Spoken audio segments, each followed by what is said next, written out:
Good morning, good evening, good night, everybody, wherever you are in the world. Welcome once again to another session of Living World of Darkness. This is a scene for the werewolf venue. This scene opens up just on Olaf's porch, right by his door, which is swung far open. There is sitting Lily.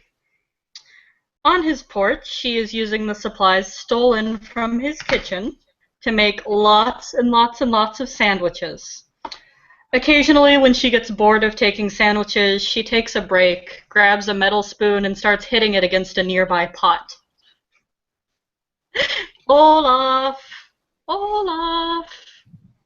Olaf, if you don't mind if I use your kitchen, don't say anything. Hearing the assumed silence, she's going to go back into the kitchen and start bringing out more food, preparing some very large picnic baskets.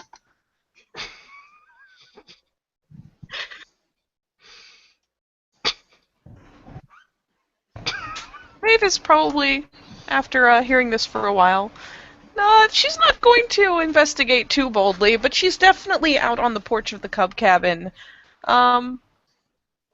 hanging out. Probably has a horn in hand and a small, just utility knife that she's shaving at the more narrow end with to try to fuddle her way into making a mouthpiece. So she's just going to sit there and keep an ear out and wonder what the hell she's supposed to do about this, if anything. And as the sandwiches are made, as the cub looks on and does nothing to prevent or hinder what is going on, which is probably for the best, an individual with a large, what looks to be like a puppy basket, with some towels draped over it, walks up to Olaf. Olaf can probably smell, as well as Lily and Olaf's not in the scene. Oh, he's not in the scene? No. Well, why is he here? Because this was an OOC chat before, but he hasn't entered the scene. Okay. Bob's just watching. Lily's being annoying on Olaf's front porch. Dizzy then will step forward with the basket of what smells to be some sort of confection meat combination, and she'll set it down in front of Olaf's door, looking at the burnt pile of ashes from the previous two baskets. Oh, hey, Dizzy. You feeling better? Dizzy just smirks as she pats her bag, which clinks with the sound of jars.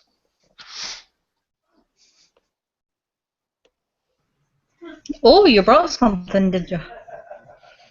I brought more. Oh, good. That's just what we need. So, I'm getting all prepared for a sandwich party, apparently. She pulls out the slip of paper given to her in a previous scene. It just has a time and a date and says sandwiches. Dizzy looks slightly perplexed. I don't know what a sandwich party is. What's it sound like? It sounds like food. Yeah, something I've come to learn is that, pretty frankly, nothing's ever as it seems with these people. What other meanings could sandwich party have? What I else have is no there? idea. No idea, and I'm not going to postulate.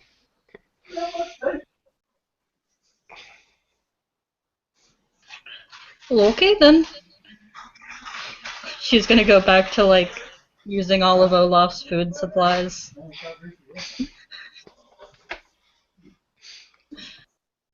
In this, Olaf stuff, Oh, yeah. and you're just using it just all willy-nilly like? Yeah, I told him if he has a problem with it, he can come tell me. He didn't say anything. She smiles. That seems highly problematic considering the situation he's currently under due to a loon. Oh, you know, it's just food. I don't know. He seems a mite sensitive these days. But Oh, good. Nothing he's your about. brother, so I ain't gonna try and sway you.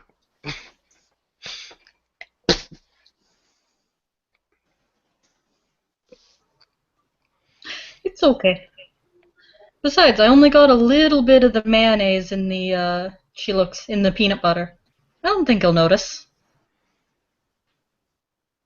I think you highly underestimate someone's palate when it comes to the differentiation between mayonnaise and peanut butter, Lily. Food is food. Right. So, one problem. I don't know how we're gonna get these to the rec center. Is dedicating sandwiches considered an inappropriate item? I reckon not, but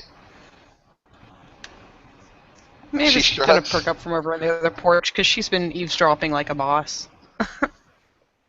Kind of glance over. And she'll call out across porch to porch. I dedicate items for Chiminage all the time that seem strange, so I don't see why this would be any worse. Oh yeah, we could probably just share with the spirits. She'll nod. Look, it's the ginger. Hi, Ginger. Blink. Hi. You wanna come eat sandwiches with us, Maeve? I guess. Where though? Is it on Sept? Yeah. It's over at the rec center. Rec Center. Huh. And she'll hop up and trot on over. Kind of look at the array of food that has been totally thieved. And just kind of resolve that totally isn't her place to say anything about it just now. Well, what's going on?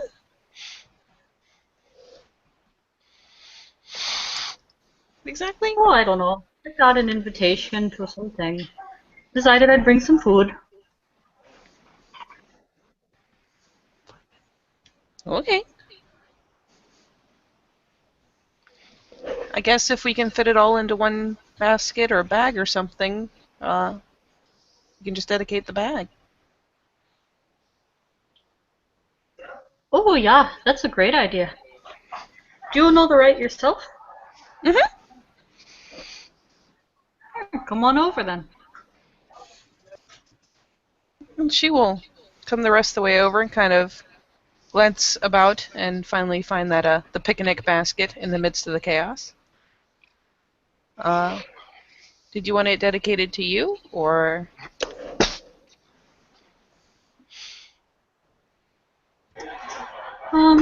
Here. She's going to go back into the cabin and she's going to snatch like a small bag. Put it in here. Can reuse it later. She'll nod agreement, and if anything, if it's a big enough bag, she can probably just put the picnic basket in it. Sure.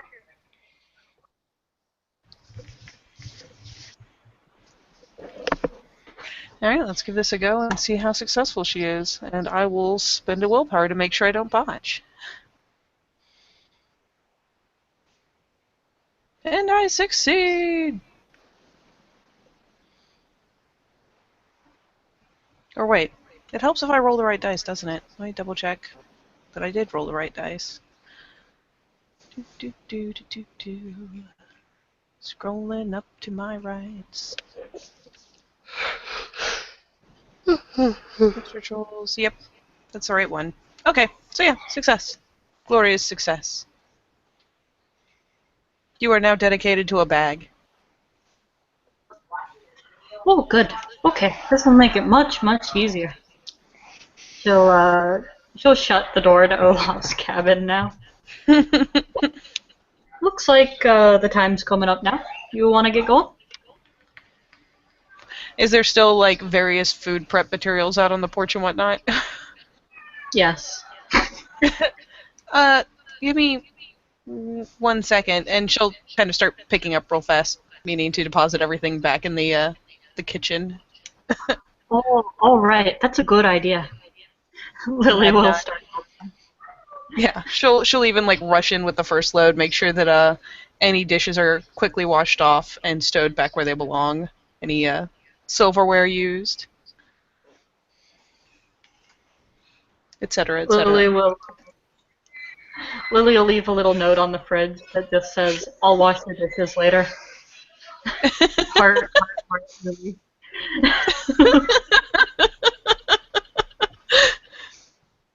Yep, Maeve will get as much put away as possible, considering she's cleaned up after meetings at Olaf's place several times now. She knows where everything goes.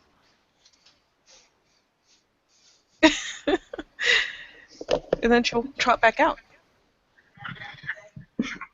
Lily will follow, and she's going to wave to Dizzy and hop into the Umbra. And Maeve will pull out her little mirror compact, offer it to Dizzy first if she needs it. She'll take it and roll her gnosis, saying it's difficulty 4 here in the set. If I'm not mistaken. Well, I mean, you can take your time with it if you want. I just figure I'd, Oh no! Oh my god, you get stuck. Into the webs you go. God damn it. Alright. Maeve's had to do this once before, so it's time to pull someone the fuck out of the gauntlet.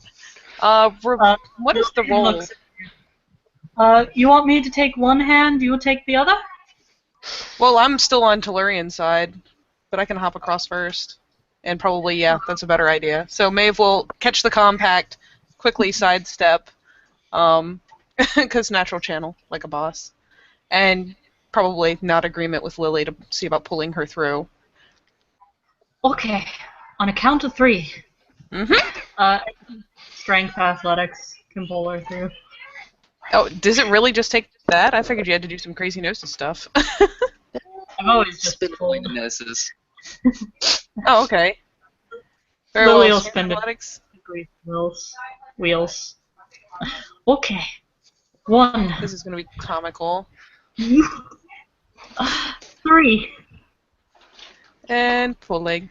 I am zero help at all.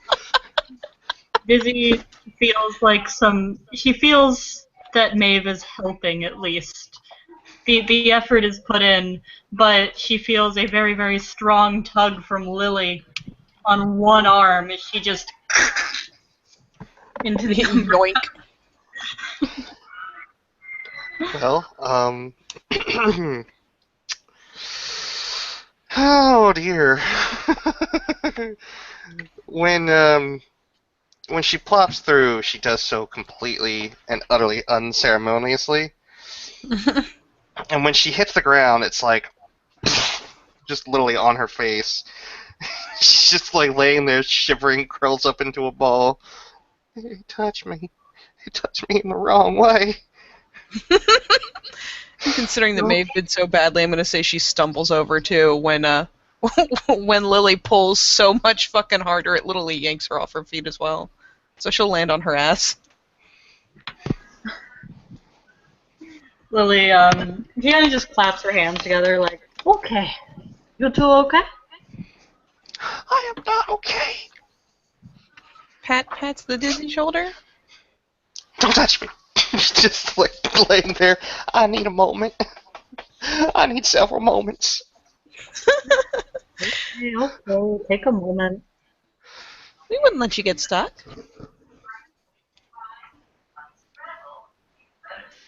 Yeah, it'd be bad for business to have a guru all trapped in the webs like that.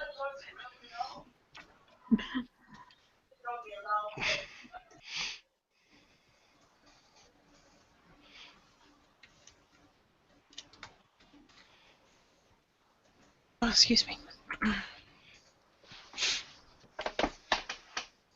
Does not pat anymore. She'll, after she's pulled through, she'll stand up and just grab the bag and just pretend like nothing happened to the best of her ability, but she's definitely shaken, visibly shaking, because that sucked. You need a bath. No baths! No baths! Being married, Jesus, Or- no. When we get there, we'll help you take your time with it so you don't get stuck.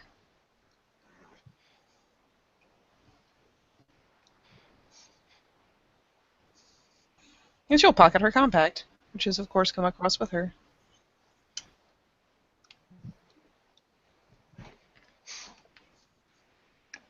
So I assume the party is going to go ahead and make the travel over to the penumbral reflection of the recreation center. Yep. Mhm. Yes. Okay, fair enough.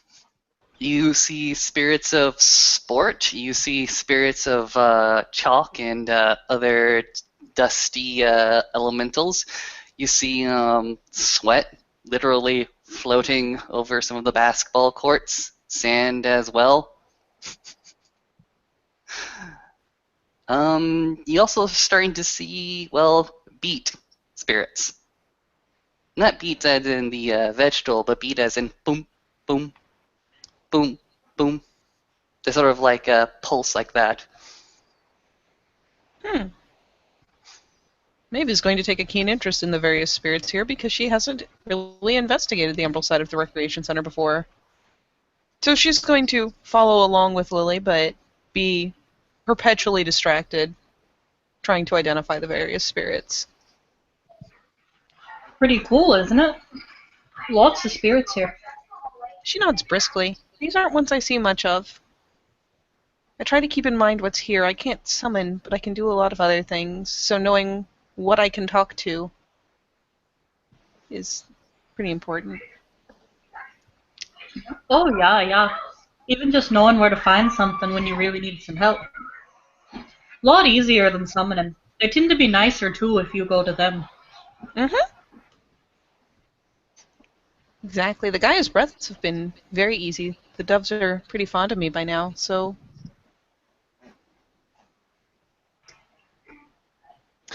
In one Oh, yeah. particular, sorry, Sorry, go ahead. in one particular corner of this now courtyard, you're starting to find yourself in. There is just this very, very small speck of light that seems to shine brighter than anything. In fact, you go ahead and look at it, and you swear that that little speck actually belongs in the sky. Link? Oh, what's this now? Do you approach it? Yes. Yeah. As you approach it, it feels warm. As you get closer to it and the light starts to hit your face, it feels like a warm summer's day, actually. The sort of heat and vitality and life.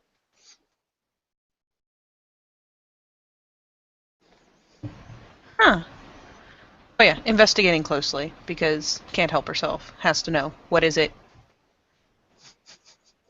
Well, you look, and I have described how it looks, how it feels. I wouldn't suggest touching it. In fact, the closer your hand gets to it, the more it hurts because of the heat. Oh, she won't touch it, but she's going to come fairly close and probably greet it if it's looking passive or happy or anything except, some semblance of annoyed. What do you say?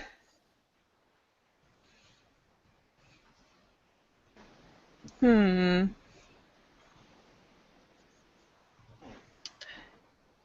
hello. It's so good to have some warmth in the middle of the dark in the night. Goes ahead and responds very, very simply. Warm, warm, warm, summer, warm, Follow. Warm. Summer. Follow. Song. Summer. Summer. Summer. Warm. Song. Dope. I'll glance at Lily in confusion when she returns to us.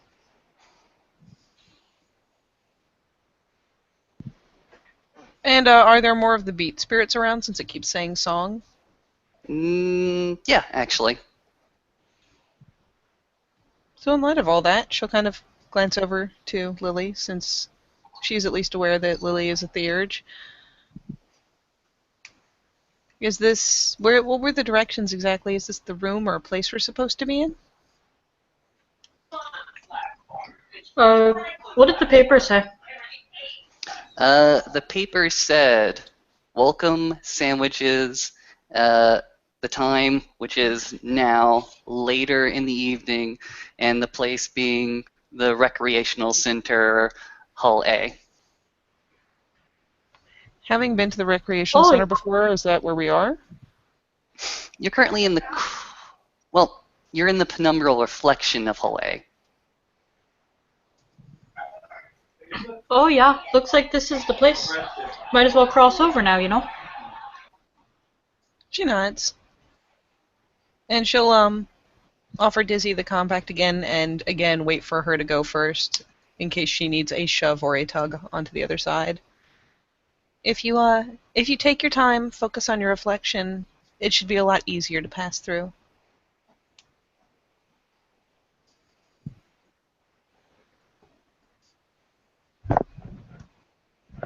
If Vinny's still there.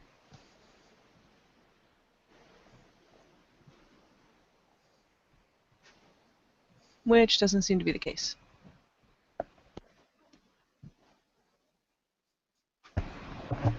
Well, then I guess she will glance to Lily to spearhead again because, well, she did the first time. Okay. Lily will take a peek into the mirror, and Sure. away she will go. Yeah, she's fine. She slips through, no problem.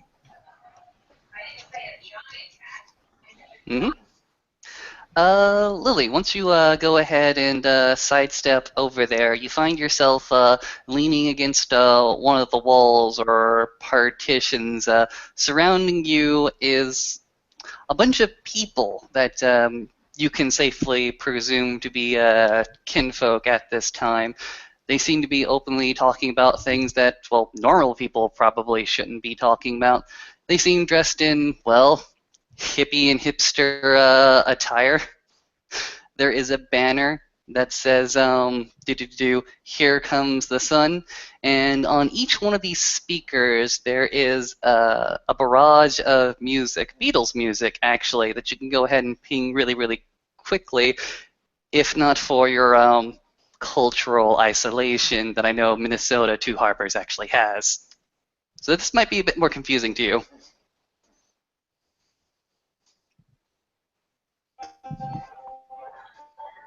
Lily, I can't think of anybody who hasn't heard the Beatles, so she doesn't really seem surprised. She just kind of looks around. Oh wow, a lot of people here. People and, well, some long hair, some braided, some smell a little bit au naturel. And towards the back end, there is an entire table just full of sandwiches, party sandwiches and drinks and the like.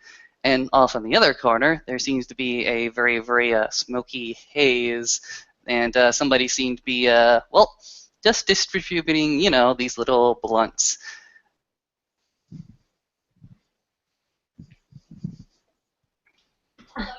Lily will try to go. Oh, sorry. Go ahead. I said, is that a prompt? But Yes, it is, my good sir. cool. By the way, how did I get? Cause did you guys need to travel through the Umbra to get here? Because otherwise, Chester just walked straight on through. You got some really, really good shit. And then you looked at a mirror accidentally, and then you just went ahead and took a walkabout, and you found yourself in this big room with all these really, really cool people. Okay. Yeah, that's fair. Okay, I can dig that. Yeah.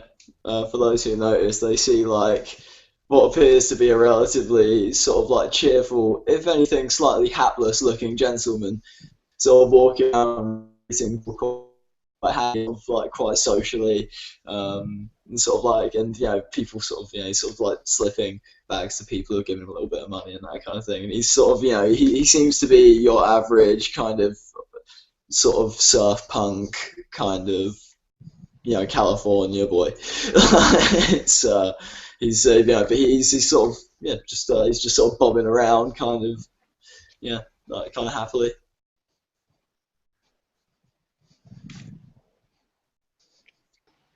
Lily, she goes and sets down her sandwiches, but seeing as this person seems to be getting along with everybody there, she'll go greet him first. Oh, hello there. Oh, hi, nice to meet you. Oh, sorry, excuse me, one moment, guys. So, who might you be? Oh, I'm Lily. Do you know who's hosting this party? Lily, lovely name. Nice to meet you, Lily. Honestly, I have no idea. I just kind of wound up here. Some guy told me about a sandwich party. I just said I knew Steve. I don't even know if there's anybody called Steve here. He sort of I don't know, brushes his with all long these dreadlocks behind his ear. all these people around, there's probably got to be a Steve in the bunch. I mean, there are more people than I thought there would initially be. Who knew sandwich parties were like even a thing? Because, I mean, if I knew they were, I would be at them all the time. Oh, well, now you know. The more you know. I'm sorry, I did not introduce myself. My name is Chester Quick. I would introduce my dog, but my buddy's looking after him right now. He sort of Oh, sticks his I'm hand sure out I'll to meet the dog in time. like maybe I don't know. Like everybody I seem to introduce him to around here, he seems like a little sketchy, but nah. So like, do you have any idea who's hosting this, or No clue. I was just invited. Cool. I mean, are you like, as they say, in company, or What you mean? like, are you with like anybody here, or did you just like turn up? Like, who invited you? Who told you about it? Oh, I don't know. I just got a note all random suddenly. I did come with a few friends, but I don't know where they are now. Probably Oh, still in the well. Umbra. Probably still in the Umbra. Umbra, I keep hearing this word. I'll admit, I have just no idea what that is. Oh, you know, just the spirit stuff. Just waves her hand. Totally, man. Yeah. Cool. He sort of like he looks at you gormlessly, spirit stuff. Like, but he seems to be he seems down with the vibe. He's like, cool, nice, spirit stuff. Yeah.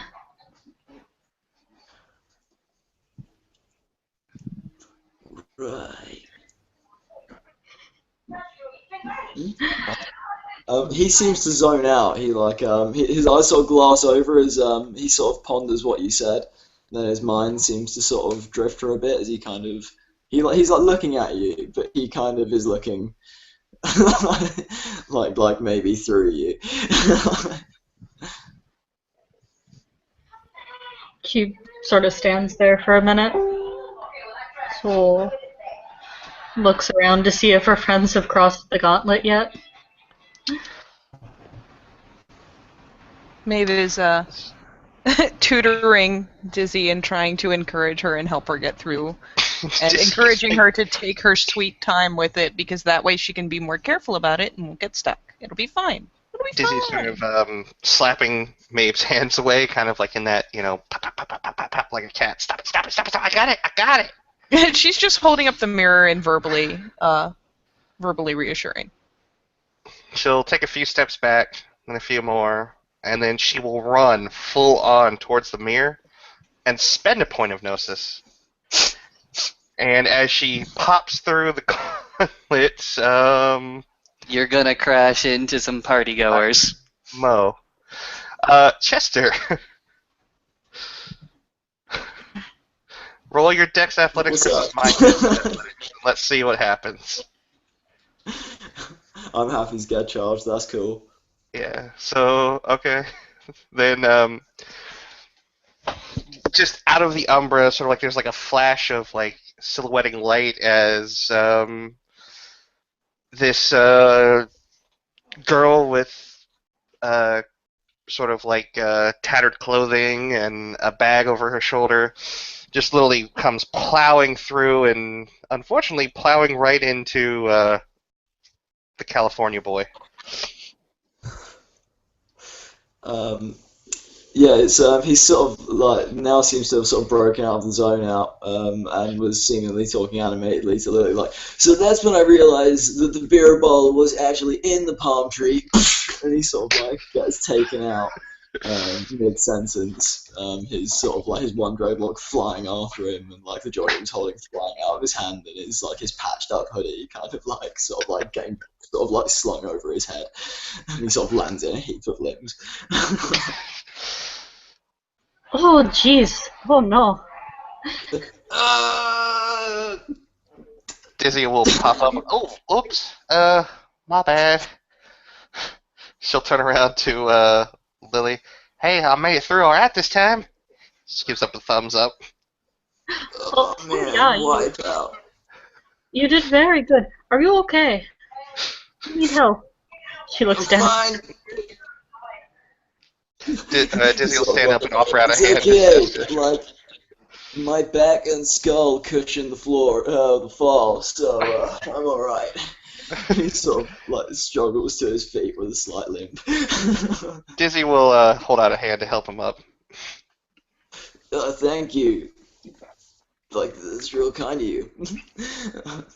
And he sort of like stumbles to his feet and then like gets back down on his hands and knees and scrabbles around on the floor looking for the joint that he drops. She'll take out of her bag a mason jar that's got apples floating in the top of it and a liquid. Here, drink this. It'll take the edge off. I promise. Small sips. Oh, is this moonshine? Oh, no way! I've never tried moonshine before. Don't try and chug it. Whatever you do. Yeah, small sips. It's alright, I know what I'm doing. And he sort of like takes the jar from you and like sort of like begins to sort of sway back on it. Huh? Then he sort of like takes a big sip and puts it down again, like sort of passes it back to you and sort of looks around like quite Oh, excited. jeez. But You his know, face for a kind of little guy, screws up. And he sort of, as he realizes exactly what it tastes like. You know, for a little guy, you can really handle your liquor. It tastes like burning an apple.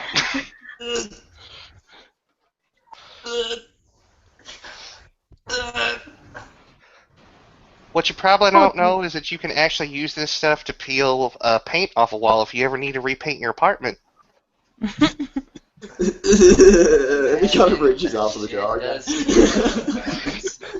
She'll hand him back the jar. No, alright, okay, I'll leave the jar for now. It's okay, you staying out with this group of gentlemen down on the beach, and they had this weird, it was like tequila, but like homebrew tequila. And it didn't just have one worm in it, it had like like 4 or 5 worms at a time. I don't even know why they had worms in there. It was beyond me. I just went along with it. What were we talking about? Not sure. Hey, anyone seen the ginger? Like, she was standing there, she was holding the mirror, and she ain't crossed over yet. Maeve will have probably peeked through the gauntlet near to where that little sun spirit is to make sure she's not going to run into something, and then carefully slip through. Yeah. There's nobody. You can find a little vacant spot when you look at where that little interesting bright spirit was. It seems to be right over one of the music players, actually.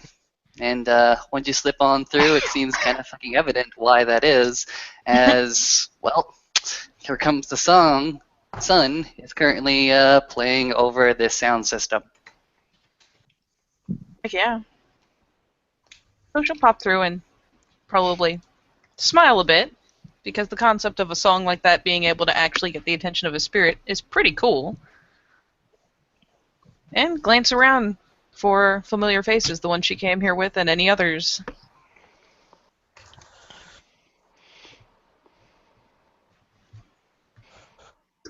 Lily will, she'll look around for Maeve. And she doesn't see her, so she just continues chilling. Let's see what I got here.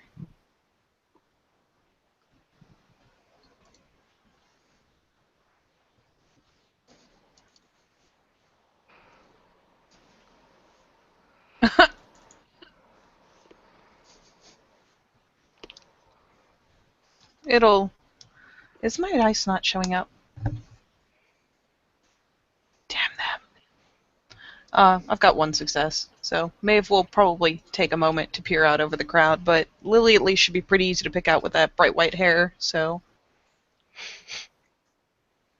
she'll start kind of moving through the masses.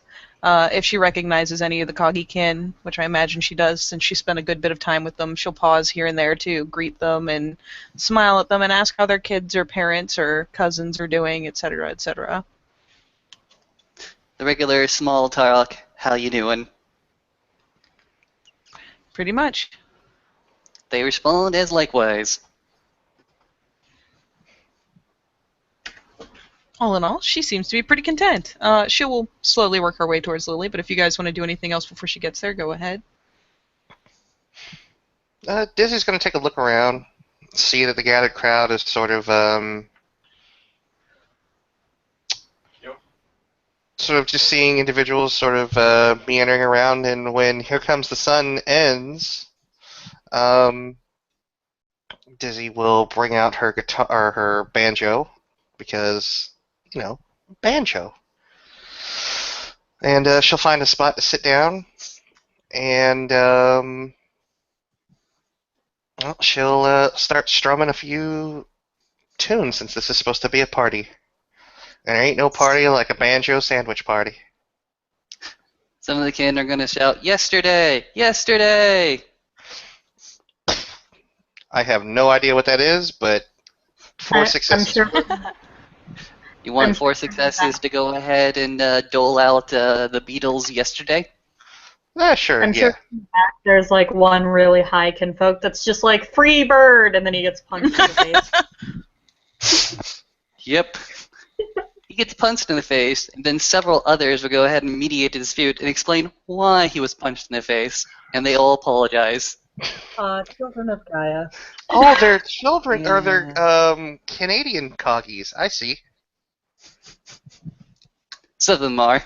We are very, very close to, Quebec and Montreal, who is also a very, very big city. So there's a lot of, oh, sorry. Yep. But yeah, lots of kinfolk are going to start to sit their happy asses down in front of you and give you like more requests. I think this is going to be a good time for her to activate a gift. A breed gift. called Persuasion.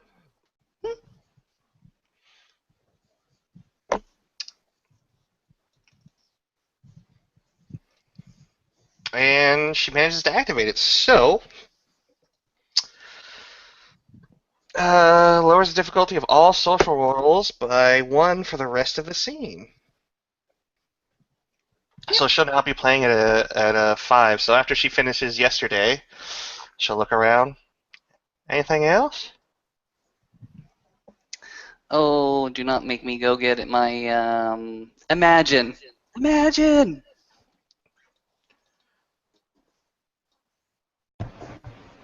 Three successes what? this time.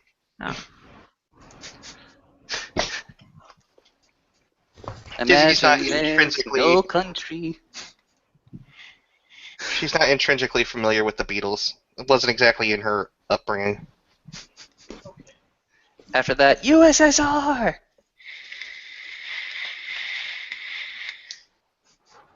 She's just gonna look at that Ken and shoot that Ken a look. Hmm. She'll switch over to something a little bit more bluegrass, like Cripple River and Dueling Banjos, not the Deliverance version, but the actual version. Very nice. Very nice. While this is all going down, while Dizzy is taking part of the auditorium for himself and is starting to regale the cocky kin with a bunch of this music, Lily, you are bumped into. Oh, excuse me. She'll turn around to see who bumps into her. A sheet of paper gets placed in your hand, and the person who went in and bumped into you just sort of walks away. She raises an eyebrow. Okay then. And checks the paper. It reads, "Follow the right rabbit." Okay then. Lily, she'll look around for this white rabbit. No white rabbit is currently present at this moment. It may show up later. She will make note of that and slip the paper into her pocket. So she'll walk over Am and I sort of still like... stood next to Lily? Oh, sorry, what's that?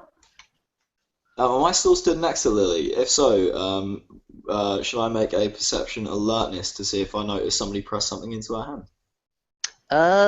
Yeah, sure. This is embarrassing. Can somebody roll me 4 dice, please? How many? Oh yeah, sure.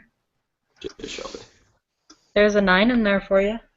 A 9 is enough. You go ahead and get a profile of the figure. It's well, it's brown-haired, brown-eyed female. Seems to be wearing heavy scarf and a plaid shirt. And well, they went ahead and brushed shoulders quite a little bit, and it was much more intentional than the than the brown hair girl wanted to make it. The idea was it was supposed to be subtle, and the brown hair girl could not make it as subtle as it possibly could. Okay. He sort of looks from like the girl walking away back to Lily, then back to the girl, then back to Lily, then back to the girl, then back to Lily.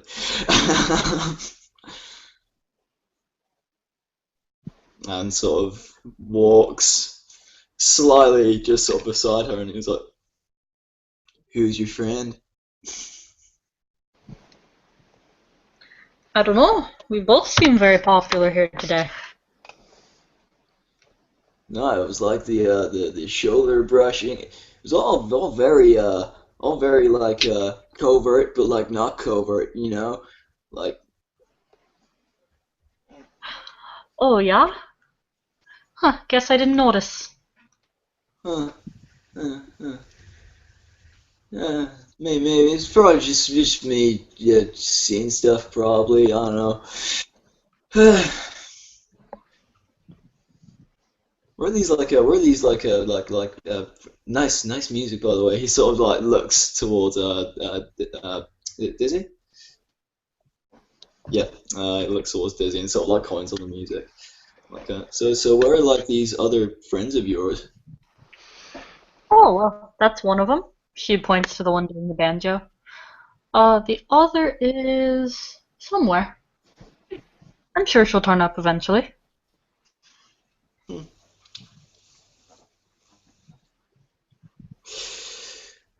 So like Katie. what? Oh, sorry. That you cute. I am. I was waiting for a pause. Jeez. Mm. But yes, Maeve will be finally pushing through the last couple people, or carefully getting around the last couple people to probably end up like right next to Lily, all things considered, because you may easily miss her until she's right there. Oh, hello. Here she is.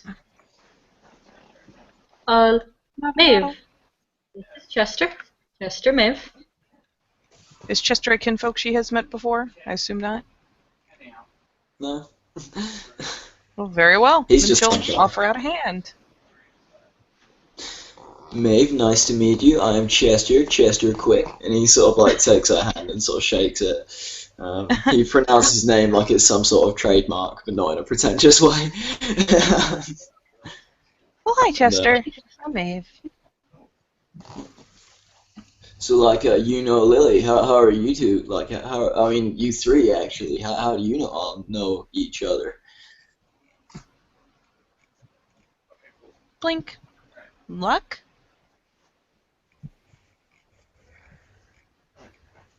This is cool. I guess.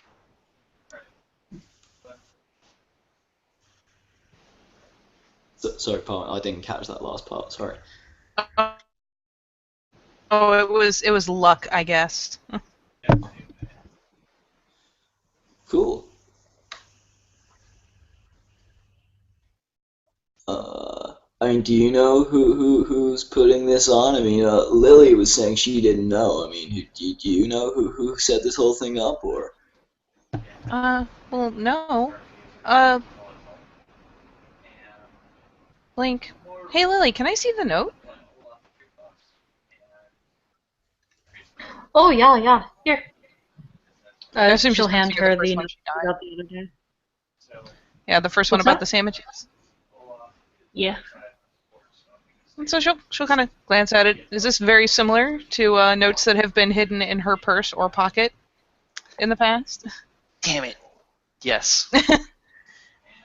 So she'll kind of glance at it, blink a few times, and grin broadly. I got a pretty good idea. Oh, yeah? Who is it? She'll offer the note back and kind of start peering around looking for the hunting cap, because that would be the easy way to do it. That would be the easy way to do it. Unfortunately, no cap present. However, as you do go ahead and look around, there seems to be 3 newcomers into the party, actually. From one of the back rooms of this not exhibition, recreational hall, there is a man who has face paint, wolf-like face paint. There is a woman with a really, really white face paint that makes it looks out to be that she has a beak, as if she has feathers. In fact, she's got feathers like hanging off of her shoulders and the like. And the third one actually is wearing brown bunny ears. Brown bunny ears with white fur hanging off her shoulders. Imagine a patchy ear setup with brown here, white all around, little brown spot, white all around. Do any of the other party goers have like random face paint and stuff to lead her to believe that there's probably just a face painting booth over there, or is it just these 3 people came in clearly garbed and ready to go? Clearly, these 3 came garbed and ready to go. Ooh, wonder what that's all about. Shrug. Kagis know how to party. They You want keep to go telling check me- it out? Yeah. They keep telling me about this thing they do out in the desert once a year or something. Oh yeah? Yeah, and I mean, it's and they, I don't know why, and they burn this big wooden like person, and the costumes are crazy. I had someone look them up for me and show me. Oh So wow. it's like, Sounds like a party. yeah, it's burning, like Burning Man. I don't know why they burn a man every time, but that seems weird.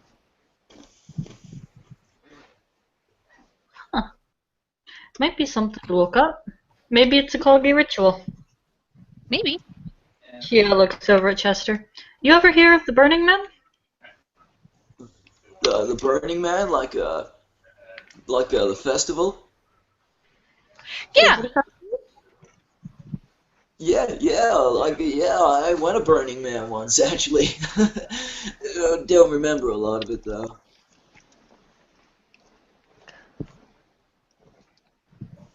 What? Oh Why? yeah. Just curious. He sort of glances at you like a little confused and sketched out.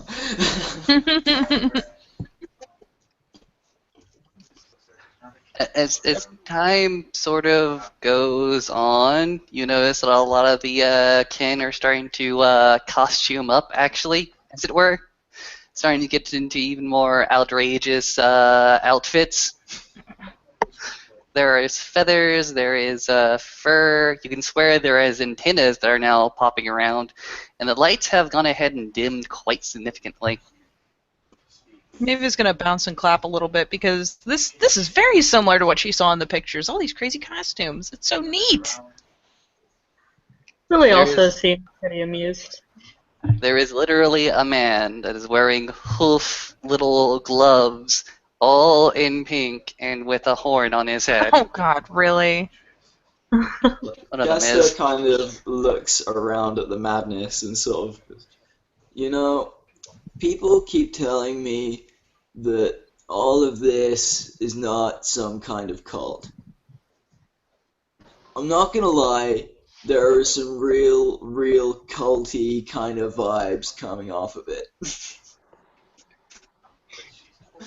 No, it's no cult. Cults are silly. Well, there is a colt, as in a horse, right over there that's currently stomping her hooves on the ground in time with the music. Bop, bop, bop, bop. You know, I'm gonna roll another joint. I think I need to be more high.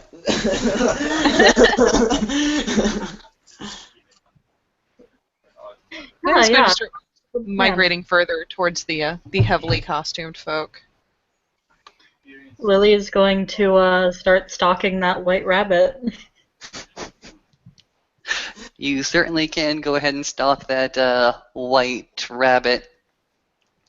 The white rabbit goes ahead and moves to and fro, goes ahead and grinds and gets grinded on the dance floor as the music is starting to get a bit more upbeat to the Beatles' more industrial and rock actual music.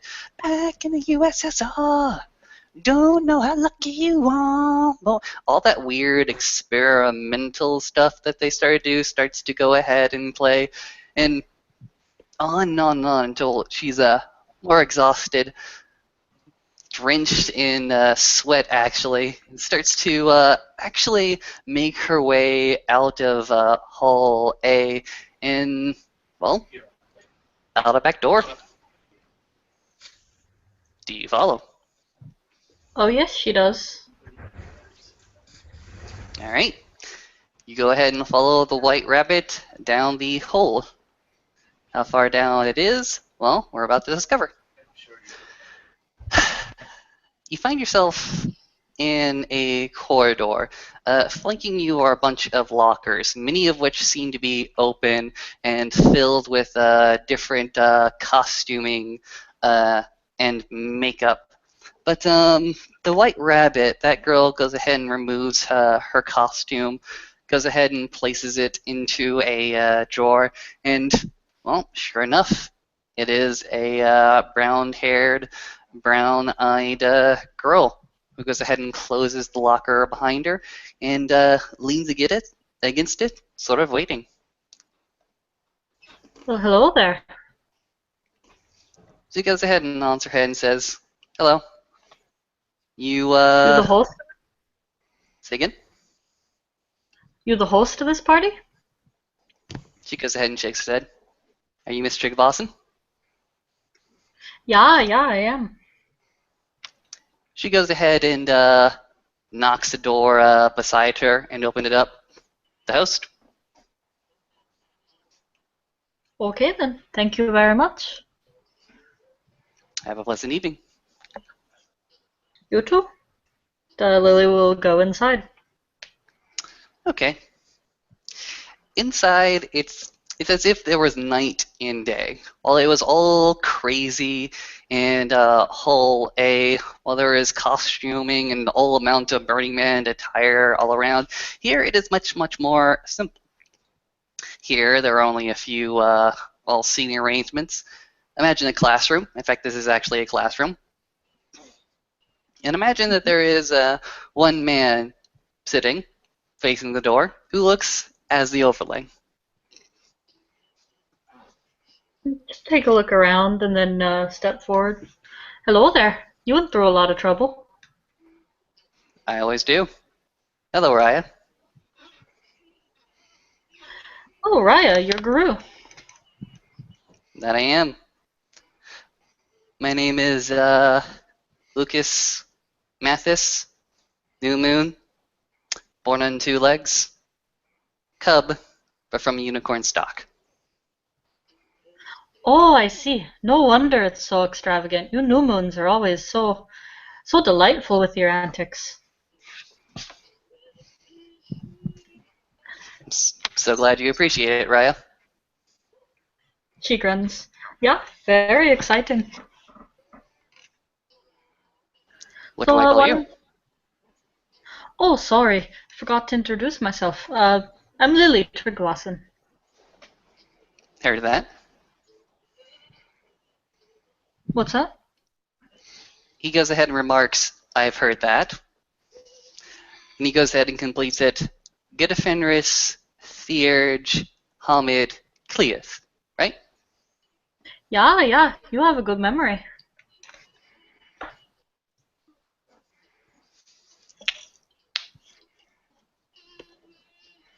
So you appreciated the song, the dance, all the extravaganza and the dressing.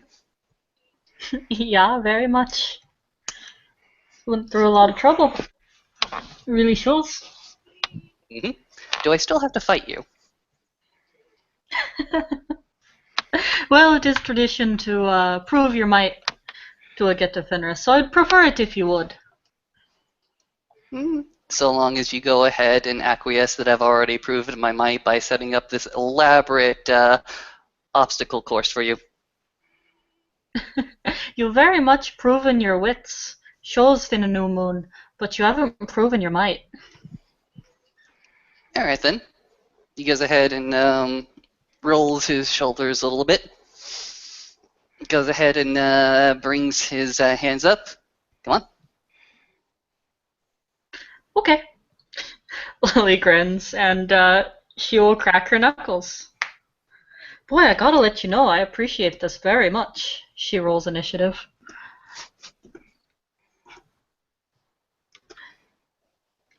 And she is at a 10. I'm at a 9. So you go first.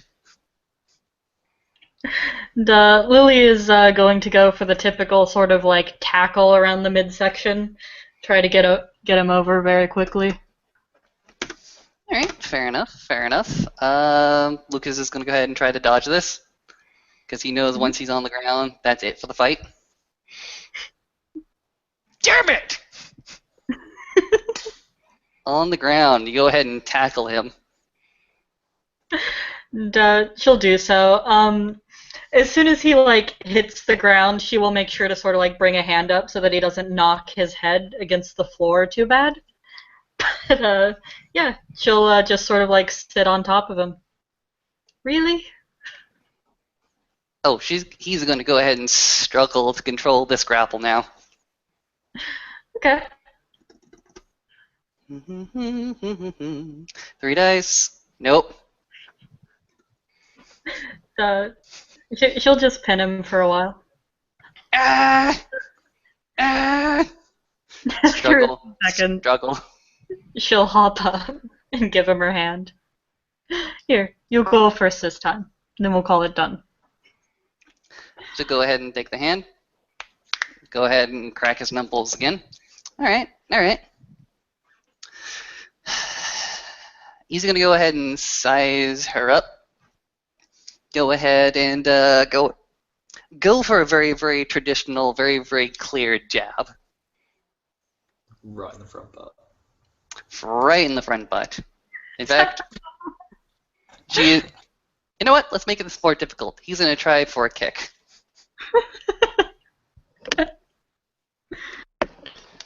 Low blow or dirty fighting is difficulty 7 regardless of what you do. Alright, alright. There is, the attempt there, it does not make contact. She jumps out of the way. Oh, geez, that's a low blow, you know.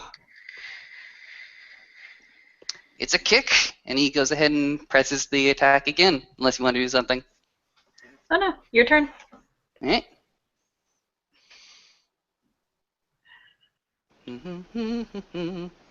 Ah, there you go.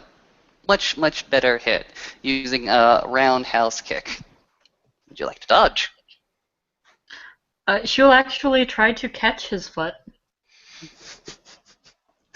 Roll, I believe that is a block. And you catch his foot quite handily. And yeah, she'll do the thing. She just kind of like holds his foot until he like starts hopping and trying to keep balance, and then she'll let it down. Not bad, not bad. Good form on that one. Why can't I hit you?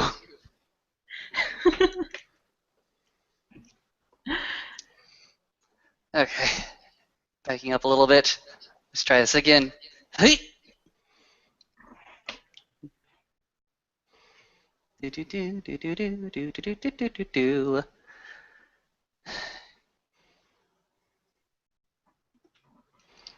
Again, 2 hit. Okay. Vinny, do you know the difficulty of a counter off the top of your head? I think you have to do like a parry or like yeah, I think it's like a block or a parry, but you have to get more successes than they do by at least like 2 or 3. Okay, I can roll with that. She will try to do another block. Oh no, he actually goes through her defenses that time. Wonderful.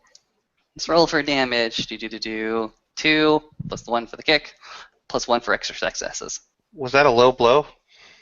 No, that was just a straight off kick. Okay. Increase the difficulty by 1, increase the damage by 1. That's 2. She soaks it. Where are you kicking her?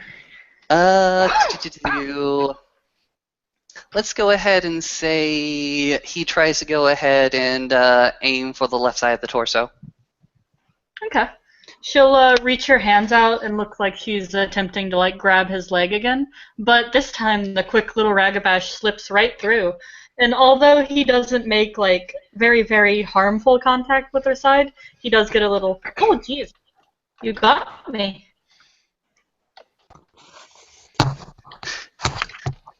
That's because you didn't press your initiative when you got me on the ground.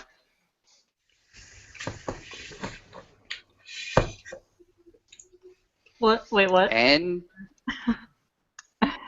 Lucas goes ahead and says, it's because you didn't push your initiative when you got me on the ground and ended there. And he continues the assault.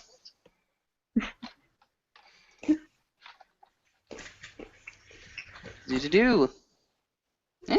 This one is just a straight punch. Defend if you would like, or counterattack if you would love to. She is actually going to eat this one. Alright, fair enough. Do-do-do-do. That is 4 damage coming at you. That is only 1 damage coming at you. Heartily Again. soaked. He seems totally fine, and after he pulls back a bit from his assault, she is going to go once again for a tackle to the ground. Roll it. There's two. You go ahead and plant Lucas on the fucking ground again. You again control the grapple if you want to go ahead and do more damage, or if you just want to pin him there. He's going to pin him there, and eventually she's gonna like tap the ground 3 times. And she'll get off and off her hand. He'll go ahead and lay there for a little bit. He seems to have the struggle and the exhaustion is on his face. He is like laying there in the Jesus position with his arms stretched out, and eventually he goes ahead and reaches up and grabs your hand. She'll pull him back up and laugh. You did very good. Come on, let's go get something to drink. Yeah, hold on. Lucas is going to go ahead and behind the counter and actually flip open an ice box to get 2 long neck beers. Offer one to her. She'll take it and she'll clink it against his. You don't go down. You don't get hurt. I'll give you that much. Oh, you know, it's the Fenrir thing. We all gotta know how to fight. You're doing pretty Yeah. good. You'd think that getting my face slammed in by your brother would offer me a little bit more incentive. Well, you know, I don't my know. brother's even tougher than I am. It's just like you. You must be awesome at the grapple. I bet you're a freaking terrible cub. Got a few It's- bites on my din father, don't you know? When you go ahead and grab all the other cubs and do the puppy pile, it's usually the end for him. I'll keep that in mind. Sounds like a strong strategy. Or so what brings you here? Oh, you know, a while back I got accepted into art school around here. Thought I'd be coming in as a kinfolk, but then, poof, suddenly, werewolf. So, went back to my place, you know, Twin Arbors, did a little training, decided to come back here to see my brother and my friends. I'll admit it was pretty much the same with me. Came here as kin, popped with my first change, and now here I am. Oh, yeah? Always happens the second you think you'll never change, don't it? That's the weird thing. That was the weird thing. There was a whole week there where there just must have been something in the air because we had a lot of first changes and a lot of cubs. I believe Olaf just gained the position of Den Father and pulled his beard out. That's why he doesn't have that big bushy beard anymore. Oh, wow. Moment he signed up, he got his work cut out for him, huh? Mm-hmm. Used to be Katori Raya was the Den Father. Uktena feared, but he put the position down to go ahead and grab Keeper of the Land, as far as I heard. Oh, yeah? I was told to go find him eventually. Seems he's a good Theurge. He's a bit difficult to find these days. Bit secluded in his own business and nonsense. Oh, yeah? You don't have a pack? He does have a pack, the Hunters of Loth. The members go ahead and range Katori Raya, Miss Rin Brennan, and your brother, Olaf Treglassen. Oh, wow.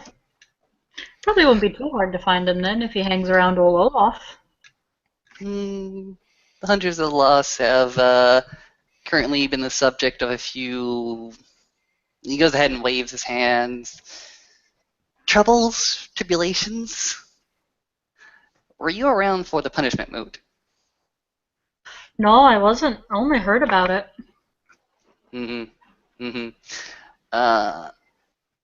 Well, they were required to go ahead and hunt somebody that had been in incarceration for about a year.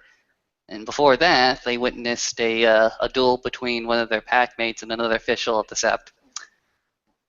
So, double blow. Oh, yeah? Did they both do the same crime? They were both convicted of violating the 13th. Oh, no. That's the most important one. Surprised they even got a clave duel. Where I was from, you don't even get to die by the hunt. They give you guys vengeful teeth. Okay. Tell me how it's done in your Sept. Oh, you violate the cairn, they hunt you down, everything beneath you turns to silver. Dang. Real brutal. So tell me, why in the world are you yelling at Olaf? Oh, he's my brother. No, I gather that, but why are you yelling at him? Well, our mom is real mad because he hasn't contacted her in nearly a month. And a Tryggvason mama, oh, she's a wild beast. You don't disrespect your mom in our family. Oh no. Oh no. Okay, I understand that. But you do know the reason why he hasn't reached out, right? Oh yeah. That's why I brought so many sandwiches. He couldn't tell me no because he couldn't talk to me. He grinned. Well, I guess it's your own prerogative what you do with your own sibling. I just kindly ask, cut him some slack a little bit. He's dealing with some shit. Yeah, I understand. Just trying to, brighten things up, make it like it was when we were back home. I think that'll do them a world of good, actually. He's a good man, good Garu. Knew how to treat kinfolk. Oh yeah? Well, yeah, Jesus Christ. That man has gone ahead and at least looked out for my ass once or twice when I was still kin. And I know for a fact that well, when things get a little bit heated around here with some of the full moons, he was one of the first to offer protection to the kin. And I also know that there's one particular kin around here, works at a maid cafe, who he absolutely does not want to see any more fussed or hassled with the current police operations going on. Fuck the police. Yeah, fuck the police. As I said, at all the Garu here, he seems the most concerned with the kin and the most proactive with keeping them protected and comfortable. That's good. He learned well from our home. Fenrir, one of the most important things to us is protecting our kinfolk. They're the reason we fight in the first place. You know what he told me one of these days? He told me that he was the bigger brother, and it was up to him and all the other bigger brothers to lift their littler brother when they fall.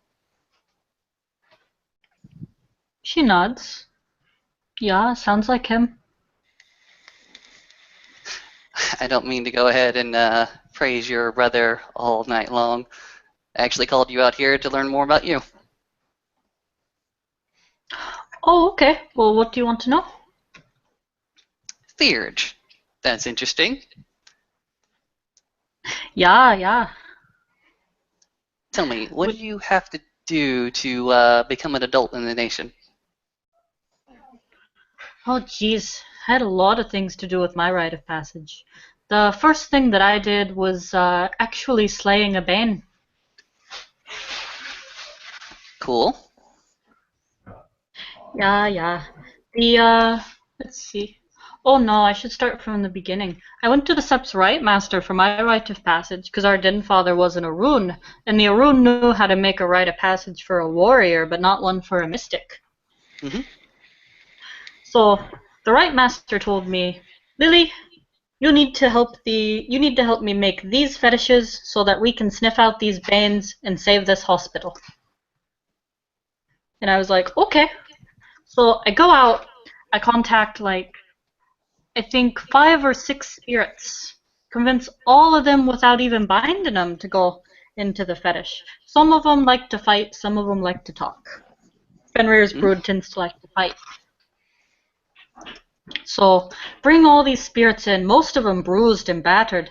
Take them to the right master. And he's like, okay, spirits are here, they volunteer.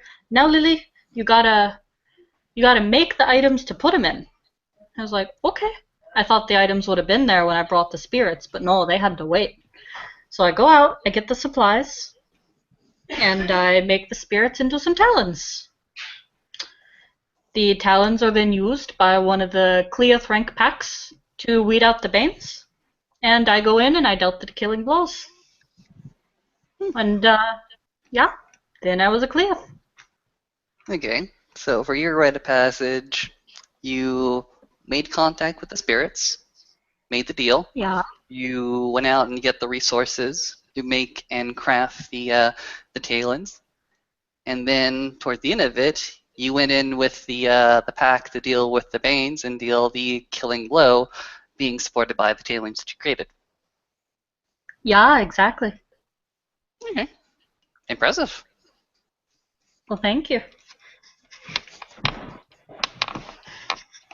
Are you getting ready to go through yours? Lucas goes ahead and nods his head. It's getting to be about that time. The spirit's already singing my praises.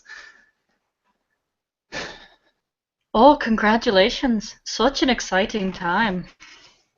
He goes ahead and smiles. Yeah, and I believe it's going to be a fantastic challenge and trial. I just don't know what it's going to be about or what's going to be involved. Oh, well, it's Olaf, and he's a half moon. Half moons tend to be pretty fair with what they do. What are you good at? Goes ahead and gestures. I'm good at sneaking around. I'm good at planning stuff and breaking into places. I'm good at planning, and I'm good at thinking on my feet. Oh, all good things for a new moon. I'm sure you've learned a lot since your first change. I learned a lot since my first change, but I also knew a little bit more being kin for a long time. Oh yeah, that'll do it. Grew up knowing kin, having to do a lot of operations on the fly. Yeah, me too. Seems like there was never a rest for a knowing kin, even a young one. Alright. What kind of operations did you have to do? Oh geez, most of it involved cleaning the forge. Most of it involved cleaning everything, really. Sometimes I brought food. Lucas goes ahead and crackles. Oh, believe me, with me it was mostly the sort of the same thing, except it was, crime scenes and blood. Got really good with bleach and a sponge. Oh geez, I was never put on the crime scenes. Usually just the nice fetishes and all the nice things needed to be super shiny, and occasionally go out hunting and fishing. One time I caught a bass almost as big as me. They ate it in like 5 seconds. Garu do have a big appetite, I'll give you that much. Yeah.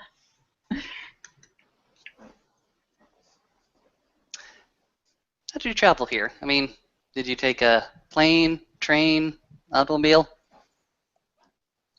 Oh yeah, I packed all of my belongings into my car. Just drove here. I was sincerely hoping that there was some places to stay on Sept, 'cause I didn't have anything but clothes and a car. Well, I had some toothbrushes and my old chainmail. That's about it. You're saying you still don't have housing? How long have you been on Seft? Oh, about a day and a half. Have you been sleeping outside in the Umbra?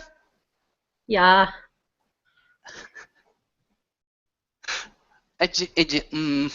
Blink, blink, blink. Oh, it's no big deal. Learning to survive makes you strong. You're literally in a city, and he just goes ahead and mumbles to himself. Sitting on the stairwell not too far from them, Bonar just looks over at Lily and nods. She Survival in the city. Yeah. Out there in the other. elements, it's not all that bad. A piece of Yeah. chalk goes flying across Lily's face, and when she turns back after seeing the arch of the chalk, there is a new bottle in Lucas's hand.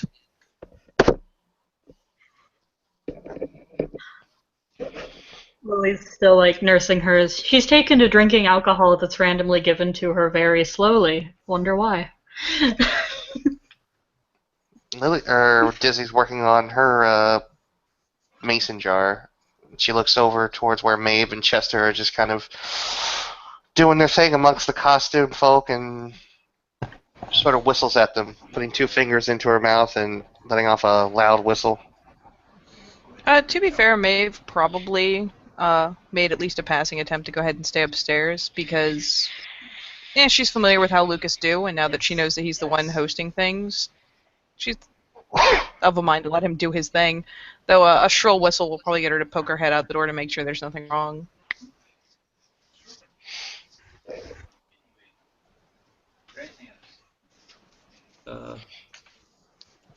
Chester, for his part, sort of, when he hears the whistle, turns to look at Dizzy, then sort of around himself to see if it's meant for anybody else, then like sort of, like, me? Oh! And She holds up the bottle of the other the other mason jar of moonshine. This one has apricot or peaches at the top. He sort of walks on over, sort of smiling to himself, and then sort of like sort of walks up and like takes the jar and he trades it for a spliff that he's had in his mouth. And he sort of takes a swig. She'll take a puff, hold it in, pass it back. Yeah, Actually, thank you. She'll pass it to Maeve. Oh yeah. Maeve is, like I said, Maeve is going to kind of stick to what was going on upstairs. She's trying not to be intrusive. Oh, well, fine then. She'll pass it back to Chester, and then she'll take one of the peaches out of the jar when it's handed back to her and eat it. And I think that's time for a stamina roll. I was going to say, about that time, you got to roll. Oh, but yeah, no, she's good. This is like her, her bread and butter. So, Lily, when are you gonna bring your friend up here? Come talk to us. Oh, right. Lucas. He introduced himself, right? Is Lucas? Say again? He Yeah, introduced himself. Okay. He introduced himself completely. Lucas, this is Dizzy. And, probably Yes. already know that. Go ahead and tap his head. Ditsy. Joseph. No T. Dizzy. Josephine Baker. Galliard. Hamid. Bonar. Cleeth. Yeah, something like that. Lucas Mathis of No Rank, Unicorn Stock, New Moon, Born on Two Legs. It's nice to meet you. She'll incline her head and hold out the mason jar. Yeah, no thank you. Really? I'm good. You've had it before, haven't you? I know what's in that jar. She chuckles. Chester seems to be I did. amicable to it, and so does Lily. I don't know where Maeve's off to. Yeah, it's not bad. I mean, it's an acquired taste, but you get used to it. Hold on 1 second.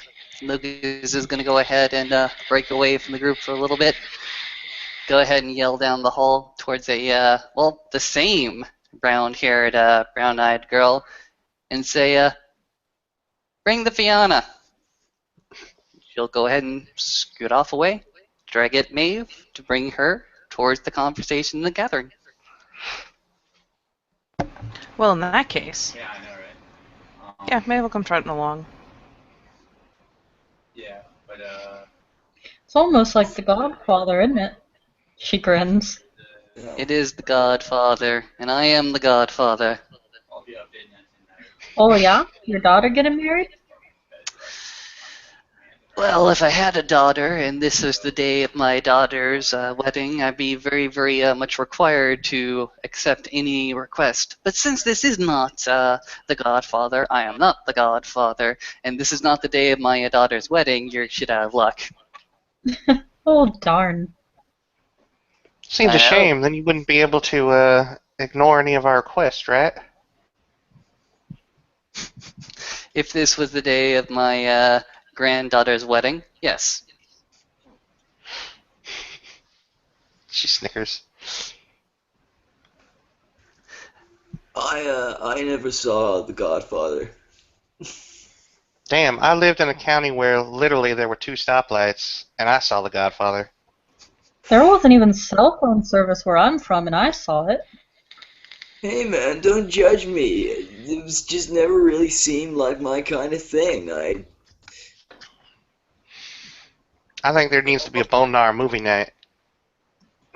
Oh We'll get a yeah. sheet, put it up there. We'll A what movie night? Bonar movie night. He's in the know, right? I mean, he got here. I'm guessing the same way we did. Otherwise, how could he have gotten here? What's your name? He goes ahead and looks at Jester. Me? Chester Quick. Yeah, Chester Quick. Nice to meet you, Chester Quick. How long have you been part of the Sept?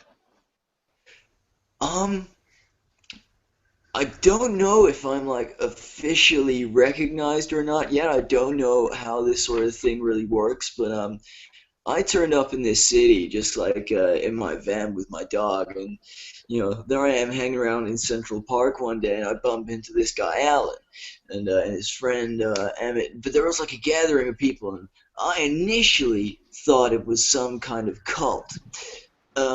But then, like Alan asked to hang out again sometime, and then I met this guy Andre, and Leah, the kinfolk. She is like the same kind of kinfolk as me, so she was like trying to break it to me gently of like what I am supposedly.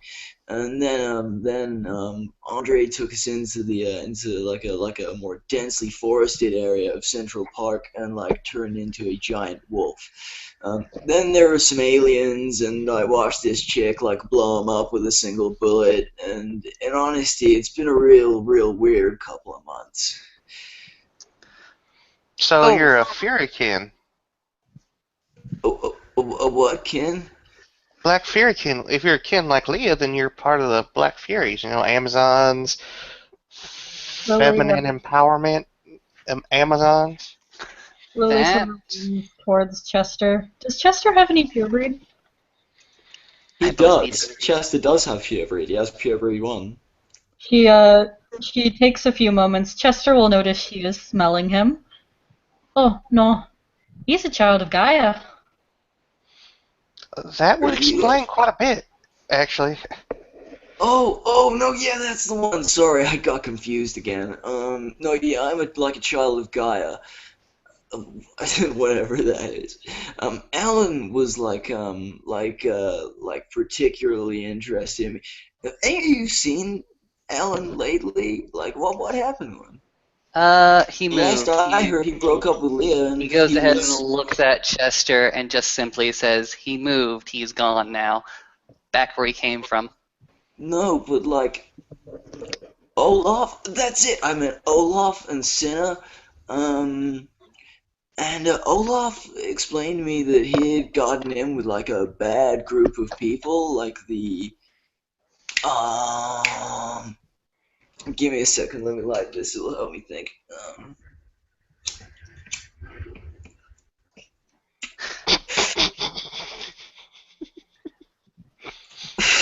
Black spiral dancers. There's just I'm guessing at least from Dizzy's point, there's just a silence. Yes, that's the story. I hope that you have gone ahead and made the precautions in order to protect yourself. Huh? Talk to your people. Talk to the people downstairs. They're wild and crazy, but they're for your family now.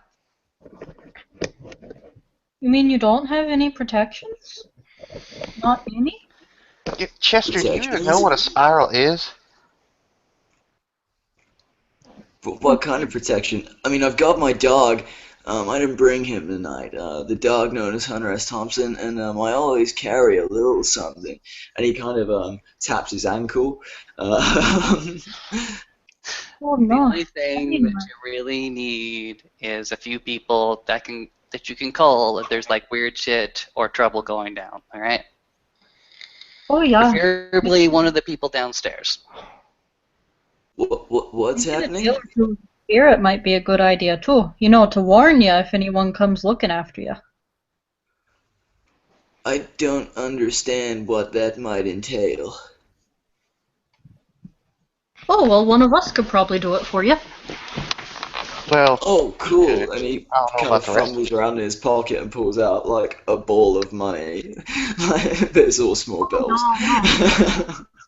She holds up a hand. No, you don't have to pay for that. However, the bone gnawers are always accepting donations, and she holds out a hand. Yeah, I'm sure. Just don't let this one go through the wash. I mean, like, who would be, what would I have to, like, do? Probably just a favor. Favor? Nothing crazy, like no mafia deal, just like something small. Oh, cool. Well, like, you just let me know. I bet you the bone gnawers of the Sept would be happy to do that for you, you know, if you donated. Again, holding out her hand. How much? And he sort of looks between the two of them. So for you, it would be a small favor. For you, you want my cash, which I have very little. I'm homeless, yo. I have no home. I sleep on a rock, literally. It's true. The frickin' both of you, he goes ahead and points to Lily and Dizzy. Well, she does it by Yeah. choice. You realize there are places where you can stay. We have plenty of rooms on set. I've not been invited yet. Well, then allow Oh, me Jesus. to invite you to the Fianna's castle because I have a room there that I will happily give up for you. Points. Oh, well, thank you. I appreciate that. It is a very nice place to stay, if nothing else. And it's a very big room. My rock is comfy and cozy, and it's among my people, who are also poor and homeless. Actually, Lily, go ahead and find yourself around Red Bones about the 2 hours after the lunch rush, which is about 3:25 p.m. There's a man, big man, very get, blonde hair. He runs the place. Talk to him. Talk about establishing yourself there, little home. Oh, good. That's a great idea. Thank you, Lucas. Very welcome, Raya. Damn it. You okay, Vinny? Yeah, I'm okay. Totally not okay. Well, you. He looks over to Chester. If you want to give me a number, I could come over sometime. Check things out. Oh, cool. Yeah, like, why don't you come over to my place sometime? Yeah, okay. And he sort of like pulls out his phone. You like want my number or? Yeah. You can pull out her phone as well. Okay, and yeah, he takes her number and oh, thanks. And like, hey, like, I mean, maybe maybe you could help me out some other way. And he looks at Dizzy and he leafs through the wad of money that's still in his hand and he pulls out like $5, sort of a small bill. He's like, if you want this, you can have it. I mean, She'll take it, and in exchange, she is going to give him one of her knickknacks. So it would be like a penguin, like a little Beanie Baby style penguin with like tin can armor that's been like cut and placed all around it. oh, well, like, thank you very much. That's real kind of you. I'll keep hold of this. Yeah, Bonars, just so you know, you make friends with us, we'll do just about anything to make sure that you're safe and happy. Well, that's real kind. I'm always looking to make new friends, so, thanks. Oh, you want to make plenty of friends in the Sept. You know, Guru always want to look out for their kinfolk. You're family to us. What is this, sept you guys keep talking about? Is that like a certain part of the park? Yeah, kinda. I mean, it's kind of the entirety of the park, but you know, like that whole spirit world thing, the Umbra. I'm sure someone's told you about it. Not much. I heard Lily talk about it earlier. I don't know what that is. Well, then how'd you get here through the cops and everything? I, this is what I was saying earlier. Like, he doesn't know anything about the Umbra. He'll have just, like, turned up to the leisure center. So you just kind of found your way here? Gaia protects drunks and fools. It would seem so. I'm gonna say that he's a I drunk and can't not work necessarily. out if that was, like, a nice thing you just said, or if you called me a fool. Don't worry, I am of the fool's moon. Cool. I don't think Chester knows he's a Ragabash yet. Not Ragabash. Oh, I think I'm confusing myself. Ignore me. We go ahead and actually, Lucas is going to ask, when were you born? What's your birthday? Oh shit. That's it. October 30th, like 1990. Goes ahead and snaps his fingers. 1 second. And he's going to disappear for a few seconds. October what? 30th. I think I'm gonna have to check my character sheet here. I thought it was October 30th, 1990, but I'm just gonna need to quickly check that. Bear with me.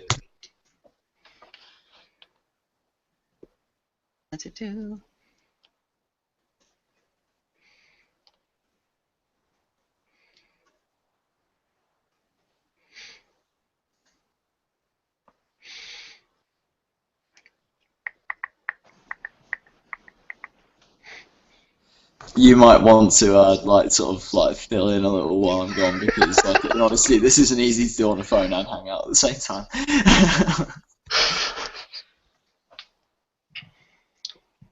Izzy will go into her bag and pull out the last of the three of the last three of the 5 jars. So let's see. I got blueberry. I got coconut, although I'm not still sure how that's going to blend together. And orange. Hey, Lily. Lily. Yeah? I got some new stuff for you to try.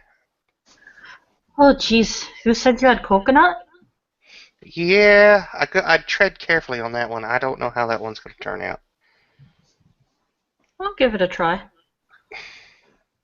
She'll hand it over. And Lily will take it and take a sip.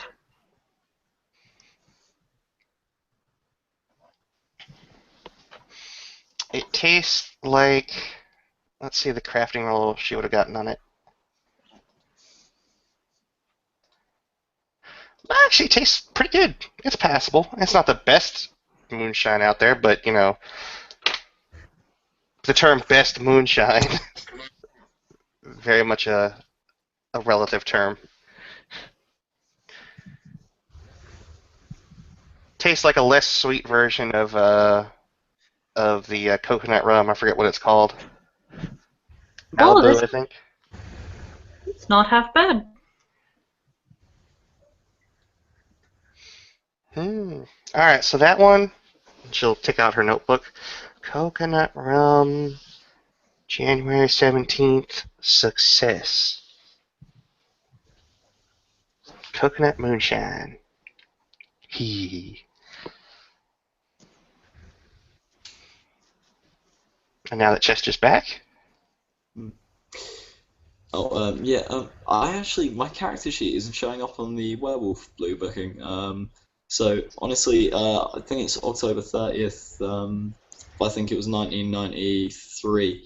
In the end, that's yeah. Run that one through. It can be amended. Okie Check on the dokie. blue bucket thingy for you. Yeah, I can't. I just it's not showing up on mine. Oh, damn. That was a 1993. You sure about that one? Hmm? Are you sure about 1993? Yeah. On the 30th, that was a full moon.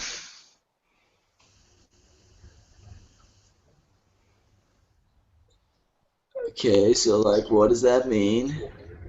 Goes ahead and looks at you. That means you're a warrior for Gaia. Mm. Yeah, I've screwed up here. Sorry. That's Okay. rather rash. Amending Sorry. last statement. Wait.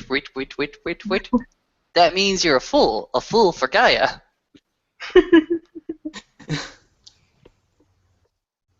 Huh. That means you and I, good sir. He goes ahead and hops off from his little desk, walks over and throws his shoulders across Chester. Are brothers, or at least lunar brothers. Huh. Well, cool. Nice to meet you, brother. And he sort of like sticks his hand out and sort of shakes you warmly and gives you a little cuddle. Shaky.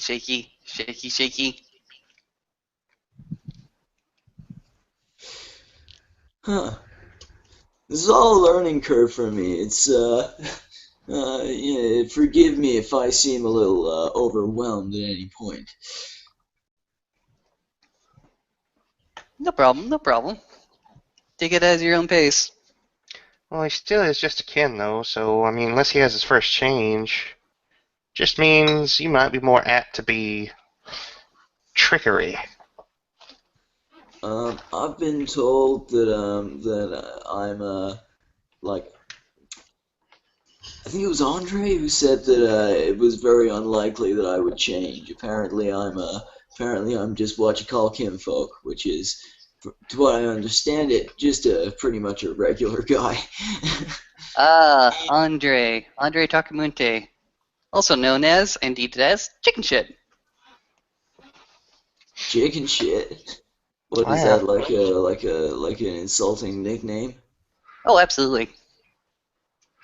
What kind of auspice was he?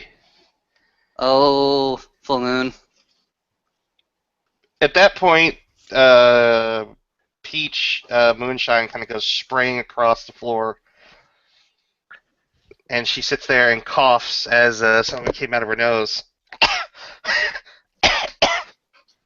Oh, You jeez. okay over there, buddy?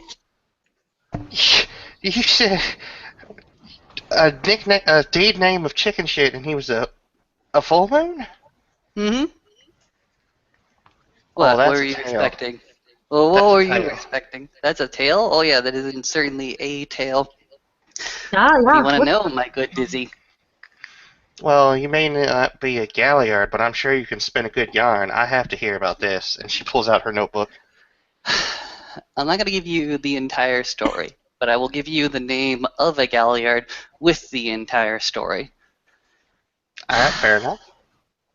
Hold on. Let me go ahead and search my brain pan just a little bit. And by search his brain pan, actually look this up, what we went ahead and called that particular Galliard. Because we did give that Galliard a name. It's loading. Oh, do you mean the Kagi that you gave me? Yes. Let me look. I think I still have it on hand. I went ahead and saved that particular link.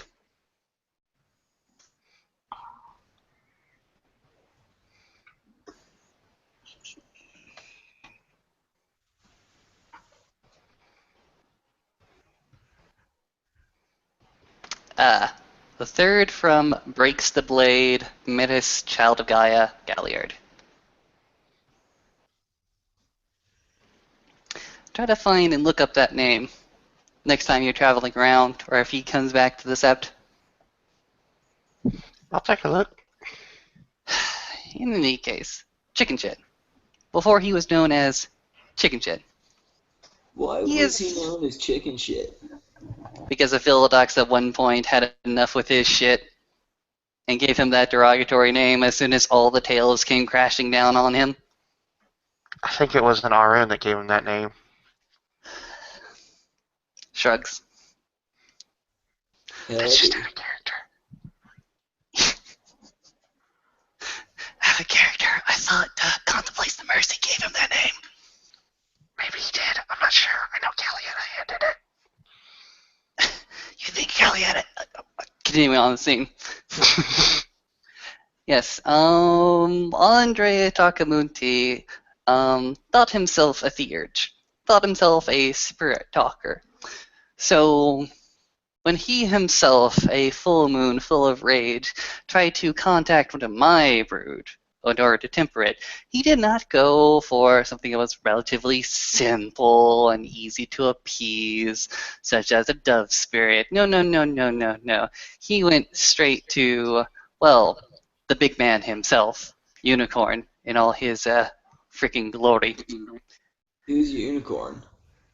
Unicorn is now your patron totem.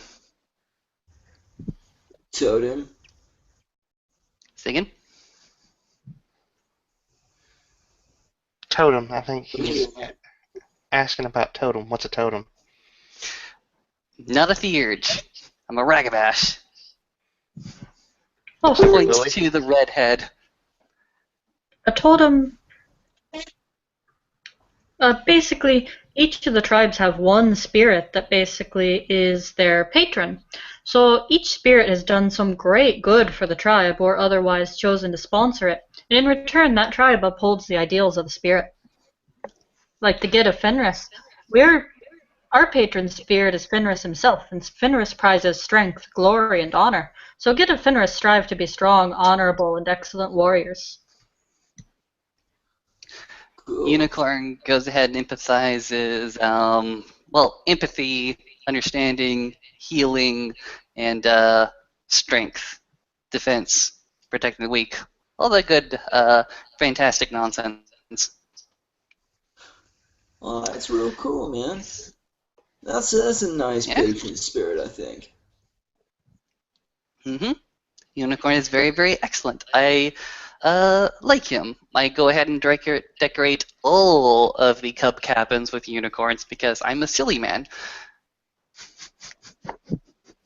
There's a chuckle from Lucas. Oh, Unicorn, he's very, very comforting when you need him to be. that's a good thing. I like that. So what did Andre do to piss him off? Ooh, Andre went ahead and called Unicorn. And not even with the proper chimnage. With the weakest chimness that he could possibly come up with. And with insincerity in his heart. A rebelliousness, a demanding nature. He would demand from a tribal totem a blessing and boon without thought about what would be required to him. And Unicorn understood this. Unicorn knew this. So he brought on Black Unicorn. Black Unicorn is Unicorn's shadow. In this world of darkness, there is a lot of strife, a lot of need to protect those who are weak. And so Unicorn is that aspect. that aspect of chivalry, justice, and protecting the weak. You don't mess with Black Unicorn, not unless you want to make an enemy out of everybody.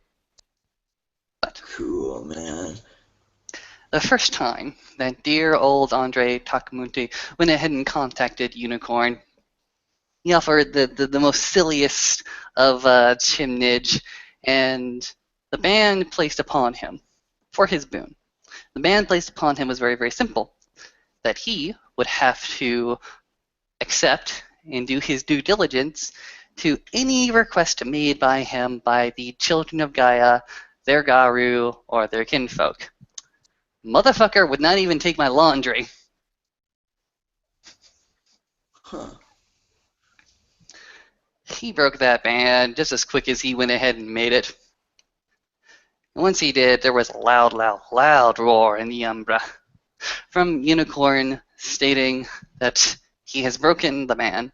He has cast it onto the winds and pretty much just, well, cast it away.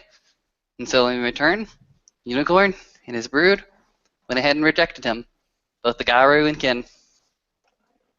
And so that pretty much just stayed on for a long, long, long time. And I didn't expect very much more from him, other than, you know, completely breaking a fucking ban with a Incarna level tribal totem. I thought he was pretty much done with that. I thought he had made all his mistakes. But no. He went ahead and contacted them again and again. They came, and again the same ban was given, but a few stipulations. The first ban, well, it was reasonable enough. Thou shalt accept all requests from Unicorn's brood, the Garu, and the kinfolk, so long it was not directly suicidal, and so long as it did not support the worm. The next one was very, very simple. Thou shalt accept all the requests from the children of Gaia, the Garu, and the Kin. No stipulations afterwards, though. So I don't know exactly what happened to him after that, but after that ban was proclaimed into the Umbra, we never saw him again. He disappeared? Into the ether. Whoa.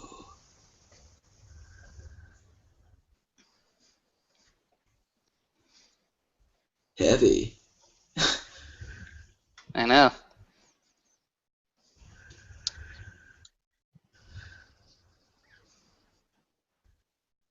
He kind of glances around at everyone and just sees how they're taking this in, because this is all quite new to him.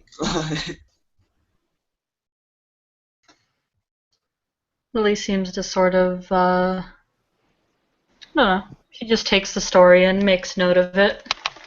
A tale of cowardice. No wonder he got that deed name. Well, he got that deed name for several other things. There are several other galliards around that'll go ahead and tell you tales of chicken shit. I only know of Broken Blade, Minas, Child of Gaia, the chicken contact.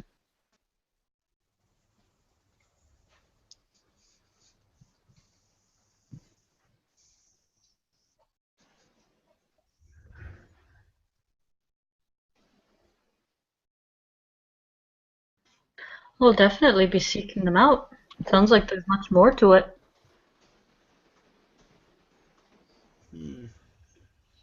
Yeah, I'd be interested in hearing more.